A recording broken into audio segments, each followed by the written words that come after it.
The cameras flashed. The crowd froze. And just like that, Hollywood had a new obsession. Oh, absolutely. It was a total spectacle. Welcome to Starscope Report. Join Jordan and Jamie as they uncover Hollywood drama, music industry shakeups, and viral influencer scandals. From red carpet surprises to social media controversies, we dive deep into the stories behind the fame. And today's story is honestly one of the most fascinating we've ever covered. It really is. Today, we are doing a deep dive into the sweet reason Macaulay Culkin got down on one knee again for Brenda's song. Right, the second proposal. Exactly. We're using that headline story to explore this massive modern collision of public personas and private realities. Like what happens when high-profile people, whether they're former child stars or Wall Street executives, have to navigate extreme public scrutiny. And, what happens when those walls between private life and public spectacle either hold up or just completely collapse? Yeah, precisely. And for this deep dive, we've pulled from a ton of sources. We've got celebrity magazines like OK, entertainment interviews from Bustle and Cosmopolitan. We're tracking Reddit threads. And later, for a really stark contrast, we have explosive reporting from EV Magazine and the New York Post about a high-stakes corporate lawsuit. Which is going to blow your mind. The transition from Hollywood to the corporate world is wild. But first, let's start with this masterclass in protecting your private life. Macaulay Culkin and Brenda Song.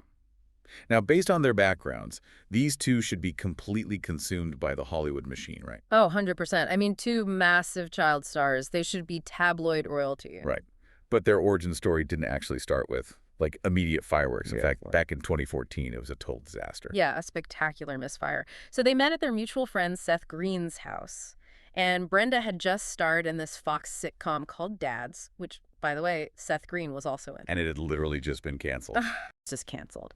And Macaulay was staying at Seth's place at the time, so his immediate instinct upon meeting Brenda was to try and cheer her up by making sarcastic jokes about her show getting canceled. Which is just a remarkably aggressive way to try and charm someone. Right. Like, who does it? And she was entirely unimpressed. She essentially just stonewalled him. Well, I mean, you have to look at the psychological state they're both in. It's a classic, almost textbook defense mechanism.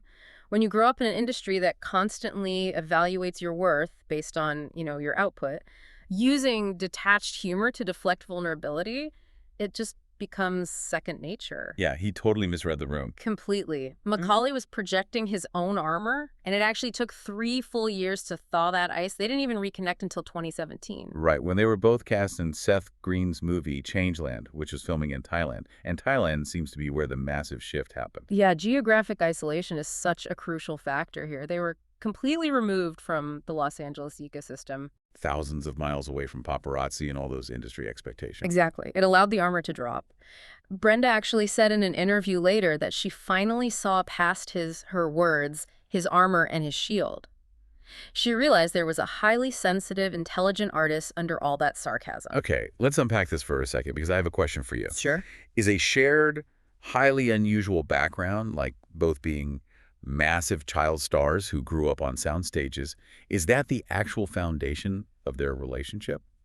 Or is it just the secret password that got them past each other's armor? That's a great question. Because to me, it feels like two veterans of the exact same bizarre psychological war finally finding the only other person on Earth who speaks their language. What's fascinating here is that the shared background is honestly entirely superficial. It is absolutely just the secret password. Really? You don't think it's the foundation? Not at all. Think about it mechanically. If their connection was purely based on being former child actors, Macaulay could have married any number of people in Hollywood. Yeah. The actual foundation of their relationship is a mutual active rejection of that shared background. Oh, wow. Yeah, it's their shared desire to build a life that looks absolutely nothing like their childhoods. That makes a lot of sense. So it isn't about bonding over the past, it's about bonding over the escape route. Precisely. And the core of that escape route is a profound level of trust. In one of the interviews, Macaulay noted that he believed in Brenda, quote, down to his bone marrow. Down to his bone marrow. That is heavy. When your entire childhood is commodified, right, when every relationship around you is inherently transactional because your image generates revenue for adults, finding a partner you can trust at a cellular level is everything. Yeah, he placed that belief right behind his shield. And if you're loving these Hollywood twits so far, make sure you're subscribed. Yeah. because we have got even crazier stories ahead, including a corporate scandal that's going to leave you speechless. Definitely stick around for that. So once they established this bunker of trust, they started building this absolute fortress of normalcy. Yeah. And I want to look at the proposals because it perfectly illustrates your point about rejecting the Hollywood machine. Oh, the first proposal is hilarious. It's amazing. So the first one happened in early 2022, shortly after their first son, Dakota, was born. And instead of coordinating a paparazzi walk or like a sponsored Instagram post, Macaulay actively worked to dismantle any pressure of a perfect PR moment. The mechanism he used was pure absurdity. Total absurdity. He gifted her 21 individually wrapped garden gnomes. Like, why gnomes? Who knows? And then he followed that up by handing her a literal cardboard box of his own Amazon returns, asking her to drop them off at the post office. I can just imagine Brenda being completely confused. She was. And finally, he gives her a note, supposedly written by their infant son, Dakota, apologizing for his dad being such a terrible gift giver. And that's when Macaulay gets down on one knee. See, by injecting that level of absurdity into the moment, he completely removed the aesthetic pressure. He wasn't performing for a magazine spread, He was performing an inside joke for an audience of one. Exactly. And that's what makes the headline story so sweet, the reproposal. Fast forward to August 2025. Dakota is now 5. Their second son, Carson, is 4. Macaulay decides to get down on one knee again so the boys can be involved. Which is a brave, tactical decision, by the way, relying on a 4- and 5-year-old to hit their marks in a high-stakes, emotional moment. Oh, yeah. A recipe for chaos. So he sets up this romantic scene with flowers by the front door for when Brenda comes home from shooting her new show, Running Point. And he rehearses a whole routine with the toddlers. He tells them, okay, when Mama walks in, ask her, will you marry us? And it went exactly as you would expect. Yes. Brenda had recently revealed on a podcast that she's a massive Los Angeles Rams fan, to the point where she actually trained the kids to respond to her shouting, whose house, by yelling Rams house. I love that so much. Right, so in this carefully rehearsed, poignant moment, Macaulay looks at the kids for their cue. And the youngest, Carson, simply screams at the top of his lungs, Rams house. It is the ultimate anti-Hollywood moment. It's chaotic, it's messy, and it belongs entirely to them. They fiercely protect this life. Brenda openly refers to their lifestyle as basic. Basic. That's the word she uses. Yeah, they live in Toluca Lake. They recently bought a place in Sherman Oaks. They meticulously manage advent calendars and Elf on the Shelf during the holidays. Macaulay cooks, Brenda bakes. And we cannot skip the Costco anecdote. It ties back perfectly to the very beginning of this deep dive. Oh, the Crocs. The Crocs. So Brenda dropped their son off at preschool, and she and Macaulay were sitting in the parking lot, literally just waiting for the local Costco to open. And Macaulay, who had never been inside a Costco before meeting Brenda, is sitting in the passenger seat wearing foam Crocs. Just completely unbothered. Right. And he looks at her and says, we're sitting in a Costco. I'm wearing Crocs. Costco's not even open yet. You've tamed the beast, honey. And Brenda reacted by pretending to be deeply offended, saying, how dare you, sir? But the subtext is profound, isn't it? He found profound peace in the absolute mundane. Here's where it gets really interesting to me. In Hollywood, the economy of attention dictates that attention is literal currency. Right. Most celebrities leverage their relationships for brand deals, relevance, coordinated media narratives. By refusing to participate in that economy, Culkin and Song are making an active financial and branding sacrifice. They absolutely are. Macaulay even stated that if the public forgets they're together or is surprised to learn they have kids, he considers that a massive victory. They are actively buying their privacy with their absence. But maintaining that boundary requires constant vigilance, and it inevitably forces a confrontation with their professional lives. Which brings us to the massive internal crisis Brenda faced recently. And that's not even the wildest part, because this fierce privacy completely blew up her professional life in a way no one expected. Right. The sources detailed that after having 2 pregnancies in the same calendar year, she experienced a severe professional reckoning. She's suddenly grappling with the stark reality of aging as a woman in Hollywood. She questioned her place in an industry driven by impossible beauty standards and blatant ageism. And she realized her priority was her children. The idea of uprooting her family to live in Bulgaria for 9 months to shoot a secondary role in a film, it just no longer made sense. She genuinely considered walking away from acting entirely. Which honestly is a highly rational response to an industry that demands total submission. It is. But the mechanism of her staying in the industry is entirely tied to Macaulay's support. He essentially refused to let the industry's metrics dictate her self-worth. Yeah, he explicitly called her insane for doubting her own talent. And that specific push from him catalyzed a total professional restructuring. I mean, she completely cleaned house. She fired her management team of 26 years. Wait, 26 years. Yes. She had been with them since she was a literal child. She parted ways with her publicist of 13 years. She revamped her entire professional apparatus to serve her new reality as a mother. Which actually led to her stepping into these critically acclaimed new roles, right? Alongside Kate Hudson in Running Point and Pamela Anderson in The Last Showgirl. Exactly. She took absolute control of her leverage. She realized she could still honor her drive to create, but she had to dictate the terms. And the non-negotiable term for both of them is shielding their children from the machinery that consumed their own youths. Brenda's stance is incredibly firm on this. She accepts that she's a public figure, but she says her children did not ask for this life. And the sources point to specific inciting incidents that really harden this boundary. The first was the deeply invasive reality of paparazzi showing up at their toddler's soccer practice. Oh, that's just gross. It is. And the second was a sanctioned celebratory event, Macaulay's 2023 Walk of Fame ceremony. Right. That event was a turning point. Because it was meant to be this joyful public milestone, but for their eldest son, Dakota, the wall of flashing cameras and shouting photographers was terrifying. It's cemented their resolve to keep the children entirely out of the public eye. But that same Walk of Fame ceremony also provided a rare, unfiltered look into the mechanics of Macaulay's survival. During his speech, he thanked his publicist of 20 years, Emily Gerson, for staying by his side even when he had one foot out the door of the industry. Then, he thanked his lawyer, Ken. And he emphasized that Kenai has been his lawyer since he was 10 years old. We need to pause and consider the psychological gravity of that statement. Right. A 10-year-old child required a legal shark to protect his interests and his assets, often from the very adults entrusted with his care. Ken was not just reviewing contracts, you know. He was a surrogate protector in a highly predatory environment. Yeah. Macaulay ended that speech by turning to Brenda, calling her his champion, the person who gave him purpose and a family, before signing off with a classic, "Merry Christmas, you filthy animals." Iconic. Truly. And this protective philosophy is directly informing their upcoming wedding plans. They are keeping the guest list under 100 people, which is microscopic by Hollywood standards. Barely anyone. They're hosting it locally in Santa Barbara. No bridal party, no groomsmen, just an intimate gathering that will include close friends like Macaulay's brother Kieran Culkin and Brenda's co-star Kate Hudson. But the focus is strictly on family. So if we connect this to the bigger picture, we see two people who successfully stripped the media of its leverage by completely removing themselves from the game. Right. But later in the episode, we'll talk about the shocking twist nobody saw coming.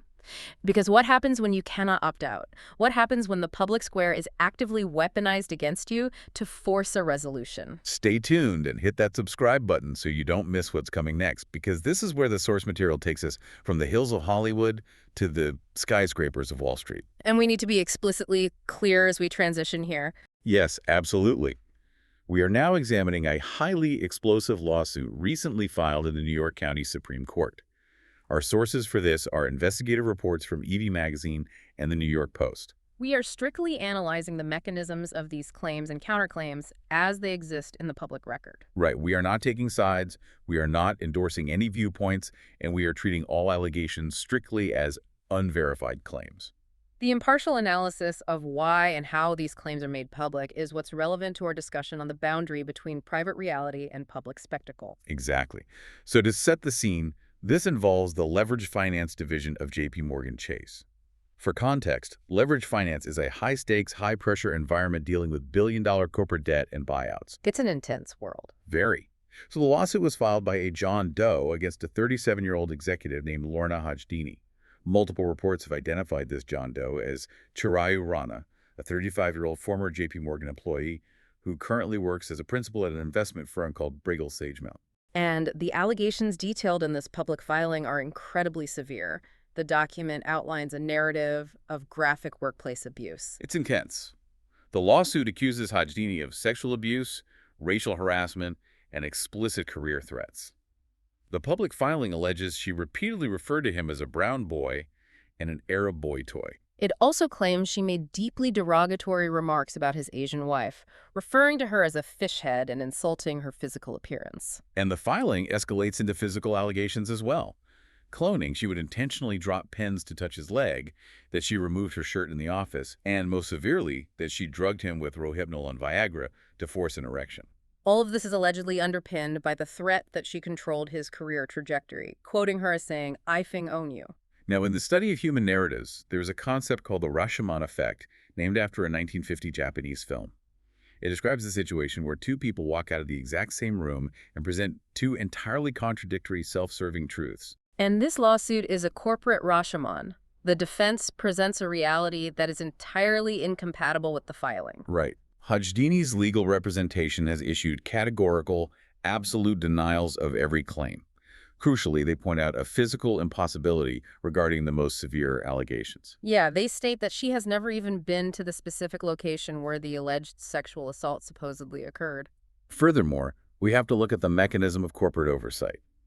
J.P. Morgan conducted its own internal investigation into these claims before the lawsuit was filed. A spokesperson for the bank stated publicly that their investigation found absolutely no merit to the allegations. And the mechanical details of that internal investigation provide vital context. According to the reporting, the complainant Rana refused to participate or provide actionable facts to the bank's own investigators. Furthermore, corporate hierarchy disputes the core threat of the lawsuit. While they worked in the same division, they reported to entirely different managing directors. Hajdini did not dictate his performance reviews, meaning she didn't control his financial bonus or his career trajectory. Wow. Okay. And finally, the sources note that prior to filing this public lawsuit, the complainant attempted to negotiate a multi-million-dollar financial settlement to quietly leave the company. So when that quiet financial settlement failed, the claims were pushed into the New York Supreme Court. This raises an important question, right?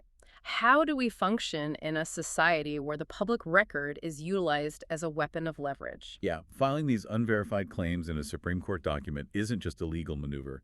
It creates a permanent digital tattoo. Exactly. Regardless of what a judge or a jury rules 3 years from now, the algorithm has already indexed these graphic allegations. When you search for either of these individuals' names for the rest of their professional lives, this dispute will be the very first thing that populates. It is the exact inverse of the strategy employed by Culkin and Song. In Hollywood, you have people with verified, loving realities fighting tooth and nail to keep their lives off the public record so they could just go to the grocery store in peace. Right. But in this corporate environment, unverified, highly disputed claims are deliberately thrust into the public record. The exposure itself is the weapon. It demonstrates the extreme vulnerability of the modern era. Your private reality, your professional reputation, your personal integrity, it can be instantly redefined by someone else's public filing, a viral social media post, or a telephoto lens. The boundary between what happens behind closed doors and what is consumed by the algorithm is thinner than it has ever been in human history. Could this be the biggest shift in how we handle privacy in our generation? It definitely feels like it. So what does this all mean for you listening right now? You are likely not a former child star hiding from paparazzi in Toluca Lake. Probably not. And you are probably not a Wall Street executive facing a headline-making Supreme Court lawsuit. But you are navigating this exact same sociological boundary every single day. Yeah, every time you log on. When you decide how to curate your digital footprint on social media, when you manage how your coworkers perceive your personal life at the office, or when you weigh the risks of posting pictures of your children online, you are negotiating the border between your public persona and your private reality. We are all constructing our own armor. Exactly, and we are all deciding who gets the secret password to see what is underneath. And it leaves us with a rather profound shift in how we measure success in the 21st century. Yeah. We live in an increasingly hyper-connected era where every single aspect of our lives can be publicized without our consent, either by a long-lens camera hiding in the bushes or by an explosive legal document filed in a downtown courthouse. It begs the question, Will the ultimate definition of true luxury in the future no longer be wealth or fame or massive influence? Will the ultimate luxury simply be the ability to remain completely anonymous? To sit in the murky waters entirely unseen, unbothered, and unindexed by the machine? To be the tamed beast, sitting in your Crocs, completely forgotten by the world outside. Something to think about. You've been listening to Starscope Report, where Jordan and Jamie uncover the stories shaping Hollywood, music, and pop culture. Thanks for tuning in, and don't forget to subscribe for more stories that keep the stars shining.